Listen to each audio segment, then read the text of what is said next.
Hello everyone. तो आज हम स्टार्ट कर रहे हैं question number 3 exercise 4.3 data handling. Question number 3 है यहाँ पर draw a pie chart for the following. तो यहाँ पर एक पाई चार्ट हमें ड्रॉ करना है जिसमें क्वेश्चन दे रखा है the following data represent the expenditure of the family in different item. तो जो डाटा दे रखा है वो ये है कि यहाँ पर कुछ आइटम्स गिवन है और इस आइटम्स के ऊपर कुछ खर्चा भी हुआ है, जैसे कि फूड है आइटम है और फूड पर 4000 रुपीज यहाँ पर एक्सपेंड हुए हैं और क्लॉथिंग पर 2000 रुपीज एक्सपेंड हुए हैं। रेंट है इसका 1500 और एजुकेशन भी हमारे यहाँ पर 1500 है और अदर है यहाँ पर 1000। तो ये हमें क्या करना है, सॉल्व करना है और हमें पाई चार्ट बनाना है। तो देखिए यहाँ पर मैंने एक टेबल बना ली है पहले से ही, इसमें यहाँ पर रिप्रेजेंट करा है आइटम को और एक्सपेंडिचर को। इसका हमें पता है कि फ्रैक्शन निकालना होता है और फिर इसका सेंट्रल एंगल निकालना होता है। जब हमारे पास सबके सेंट्रल एंगल निकल जाएंगे तब हम इसका आसानी से पाई चार्ट पे डिनोट कर सकते हैं कि कौन सा कितने डिग्री का एंगल बना रहा है। तो देखिए यहाँ पर आइटम्स दे रखे हैं फूड, क्लोथिंग, रेंट और यहाँ पर दे रखा है ये एजुकेशन और कुछ अदर्स भी हैं। यहाँ पर हम लिखेंगे अदर्स, ठीक है। अब देखिए यहाँ पर जब हम इसको सॉल्व करेंगे तो सबसे पहले हमें बनाना है फ्रैक्शन। तो सबसे पहले यहाँ पे ये मेंशन कर लेते हैं कि एक्सपेंडिचर कितना कितना हुआ है, फूड पर कितना एक्सपेंड हुआ है। यहाँ पर दिखाया गया है 4000 रुपीज, तो हम यहाँ पर मेंशन कर देंगे 4000 रुपीज और क्लोथिंग पर 2000 रुपीज हुए हैं, यहाँ पर मेंशन कर देंगे। और रेंट है यहाँ पर 1500 का और यहाँ पर एजुकेशन भी 1500 है। नेक्स्ट यहाँ पर अदर्स जो अलग खर्चे हैं वो भी यहाँ पर 1000 रुपीज है। तो देखिए जब हमें फ्रैक्शन निकालना होता है तो हमें टोटल तो पता होना चाहिए, टोटल पता होगा तभी तो हम क्या करेंगे, उसका फ्रैक्शन निकाल पाएंगे। तो देखिए यहाँ पर जो फूड है यहाँ पर अगर 4000 रुपीज ये है, 2000 रुपीज ये है और यहाँ पर 1500 और ये यहाँ पर 1000। तो इन सबको टोटल करने के बाद हमारा यहाँ पर आता है 10,000 रुपीज। तो हम यहाँ पर मेंशन कर देंगे 10,000 रुपीज को, ठीक है। ये तो हमारा टोटल निकल के आ गया। अब हमें यहाँ पर फ्रैक्शन निकालना है। तो फ्रैक्शन जब हम निकाल लेंगे फिर सेंटर एंगल से मल्टीप्लाई करेंगे तभी हम निकाल पाएंगे कि कितने डिग्री का ये एंगल बना रहा है।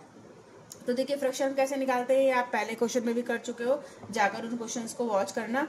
तो 4000 रुपीज जो फूड का है आइटम, फूड आइटम है, इस पर एक्सपेंड हो रहा है 4000 रुपीज और टोटल रुपीज कितने एक्सपेंड हुए हैं 10,000 रुपीज।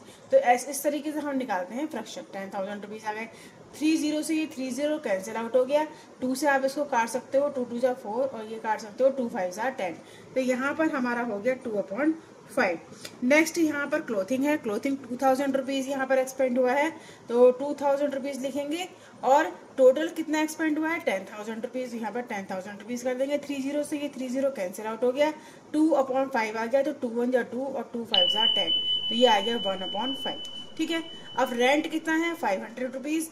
500 रुपीज में इसका जब हम फ्रैक्शन निकालेंगे तो हम टोटल से डिवाइड करेंगे। टोटल है हमारा 10,000 रुपीज, यहाँ पर 10,000 रुपीज से हमने डिवाइड कर दिया।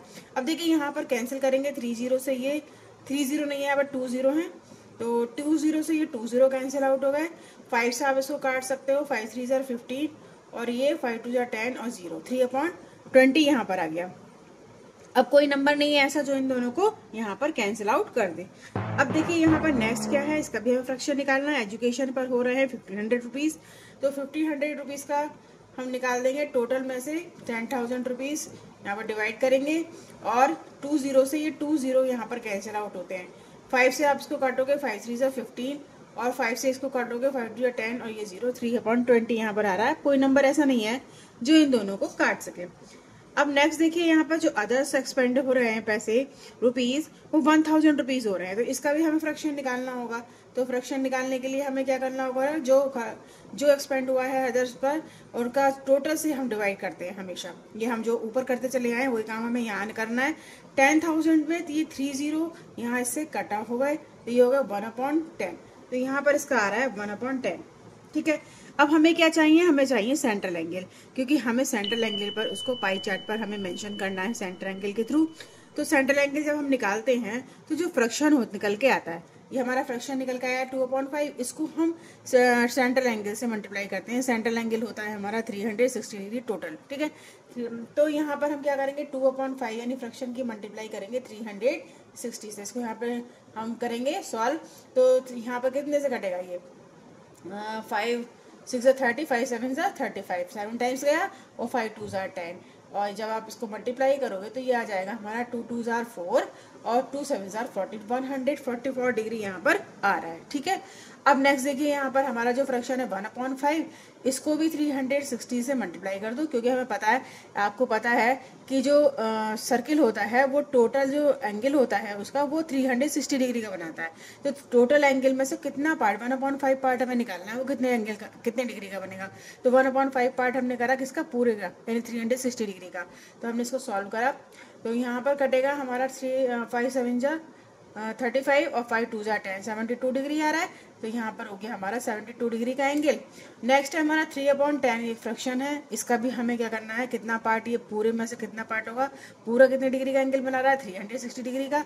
0 से ये 0 कैंसिल आउट हो जाएगा। 2 से आप इसको काटोगे, 2 1 जा 2, 2 8 जा 16, और 18 से आप इसको काटोगे, 18 से इसकी मल्टीप्लाई कर दोगे तो ये आ जाएगा 54 डिग्री। ठीक है, नेक्स्ट देखिए 3/20 नेक्स्ट भी है, और 360 से इसको भी हमें क्या करना है, मल्टीप्लाई करना है। तो जो ऊपर आया है यही नंबर है, तो ये भी 54 डिग्री आ जाएगा। अब 1/10 की फिर 360 से मल्टीप्लाई करेंगे, तो 0 से ये 0 कैंसिल आउट हो गया। अब यहाँ बचा हुआ 36 डिग्री। तो अब हमें सारे एंगल यहाँ पर पता चल गए कि कितने डिग्री का एंगल बना रहे हैं। तो 144 डिग्री का एंगल बना रहे हैं, 72 डिग्री का एंगल बना रहे हैं, 54 और 36। ये हमें क्या करना है, पाई चार्ट पर डिनोट करना है। अब पाई चार्ट पर डिनोट करने के लिए क्या करना पड़ेगा हमें, सबसे पहले हमें बनाना पड़ेगा सर्किल। ठीक है, हमने यहाँ पर सर्किल ड्रॉ कर लिया। अब ये लाइन इस मिड से हम कहीं पर भी यहाँ ड्रॉ कर सकते हैं, यहाँ भी कर सकते हैं, यहाँ भी कर सकते हैं, यहाँ भी कर सकते हैं, कहीं पर भी कर लीजिए, इसे कोई इशू नहीं है। तो यहाँ पर हमने इसको ड्रॉ कर लिया, और ठीक है। अब देखिए यहाँ पर हमें करना क्या है, सबसे पहले हमें बनाना है 144 डिग्री का एंगल। अब आपको क्या करना होगा, प्रोटेक्टर की हेल्प से इसको 44 डिग्री का एंगल बनाना है। तो यहाँ पर क्या करोगे आप, ये आपने प्रोटेक्टर देखा है, तो देखिए ये आपने जो प्रोटेक्टर देख रहे हो, तो इसमें हमने इस वाले पॉइंट को इस पॉइंट के ऊपर रखा, नीचे जो हमने पॉइंट बना रखा है इसके ऊपर रखा और इसको ओवरलैप करा दिया इस लाइन के ऊपर। ठीक है, अब हमें बनाना है 144 डिग्री का एंगल। तो देखिए यहाँ तक तो क्या बना, 90 डिग्री का एंगल बन रहा है। और इसके आगे देखो सीधा उनको रखेंगे, अगर हमने बिल्कुल टेढ़ा करा है, इसको थोड़ा सा भी हिलाया तो ये बिल्कुल गलत हो जाएगा।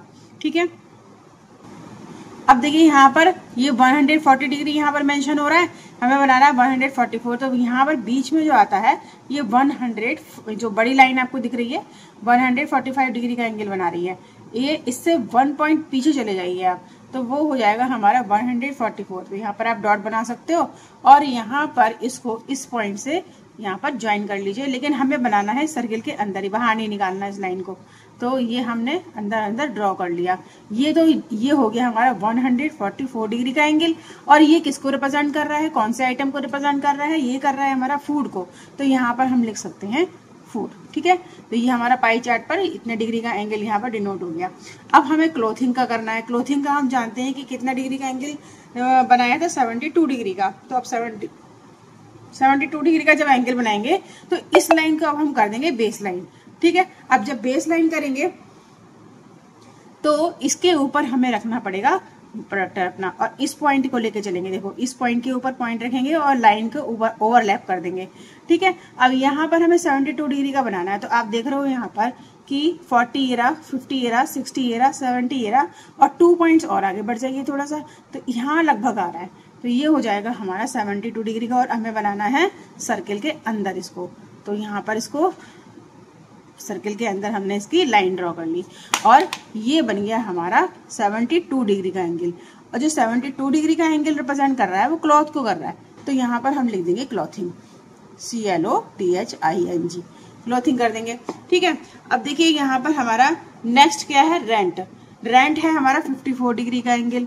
और 54 डिग्री का एंगल जब हम बनाएंगे तो इसको फिर हम बेस लाइन मानेंगे। जो नेक्स्ट लाइन बनी है हमारी, इसको हम बेस लाइन मानेंगे। तो अब इसको हमें प्रोटेक्टर को उल्टा करना पड़ेगा। ठीक है, अब हम इस वाली इसकी जो डॉट है, इसके डॉट को इस डॉट पर रखेंगे नीचे जो हमने बनाया है पॉइंट, मिड पॉइंट, और इसकी लाइन को ओवरलैप कर देंगे, जो यहाँ पर ये वाली लाइन यहाँ पर आपको दिख रही है। ठीक है, तो हमने यहाँ पर करा, और हमें कितने डिग्री का एंगल चाहिए, 54 डिग्री का। तो 54 डिग्री का एंगल देखिए कहाँ बनेगा आपका, तो यहाँ पर देखिए, ये देखिए यहाँ पर 50 बन रहा है और यहाँ से ये जो लंबी सी लाइन आपको दिख रही है यहाँ पे लॉन्ग लाइन, वो उससे एक पहले आप 54 डिग्री ले सकते हैं। तो 54 डिग्री आ गया। अब इसको आप यहाँ पर ज्वाइन कर दीजिए इसके सेंटर से जब आप ज्वाइन करोगे तो आपको क्या मिलेगा, यहाँ पर ये वाला पार्ट कितने डिग्री का, 54 डिग्री का, जो किसको रिप्रेजेंट कर रहा है, यहाँ पर रेंट को रिप्रेजेंट कर रहा है। तो यहाँ पर हम मेंशन कर देंगे रेंट। ठीक है, नेक्स्ट भी हमारा 54 डिग्री का एंगल ही बना रहा है, तो इसको भी हम क्या करेंगे, 54 डिग्री का एंगल बनाएंगे। तो अब इसका वही हमारा, इसको हम बेस लाइन मानेंगे और इसके जो उस सेंटर से हमें इसके प्रोडक्टर के सेंटर को रखना है और यहाँ से हमें 54 डिग्री का एंगल बनाना है। तो देखिए ये 10 है, 20, 30, 40, 50 और यहाँ पर हम करेंगे 54 डिग्री। तो ये 5 जो लॉन्ग लाइन यहाँ पर छोटी सी दिख रही है वो उससे एक पहले आप यहाँ पर डॉट बना देंगे। ठीक है, और इसको हम कर देंगे ज्वाइन। तो हमने ज्वाइन करा इससे, तो ये हो गया हमारा 54 डिग्री का एंगल, जो किसको रिप्रेजेंट कर रहा है, यहाँ पर एजुकेशन को रिप्रेजेंट कर रहा है। तो यहाँ पर हम लिखेंगे एजुकेशन।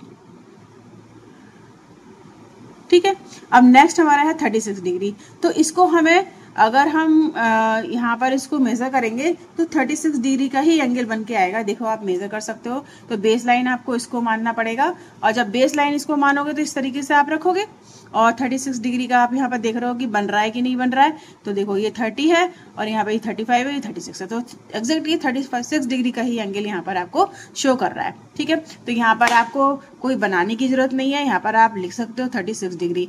अब देखिए एक तो हमें ये पता है कि जो हमारा सर्किल होता है वो टोटल 360 डिग्री का एंगल बनाता है। तो अगर हम इन सबको ऐड करेंगे ना तो देखेंगे कि हमारा 360 डिग्री का ही एंगल टोटल निकल के आएगा। 144 को, 36 को, 54 को, 54 को, 72 को, सबको ऐड करेंगे तो टोटल हमारा 360 डिग्री का एंगल यहाँ पर बना के दिखाएगा।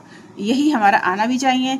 तो ये हमारा क्वेश्चन अगर हम इस तरीके से अगर 360 डिग्री का आ रहा है तो दैट मीन्स कि वो हमारा आंसर ठीक आ रहा है। और ये हमने इसको पाई चार्ट में डिनोट भी कर दिया। तो ये हमारा क्वेश्चन नंबर 3 हो गया कंप्लीट।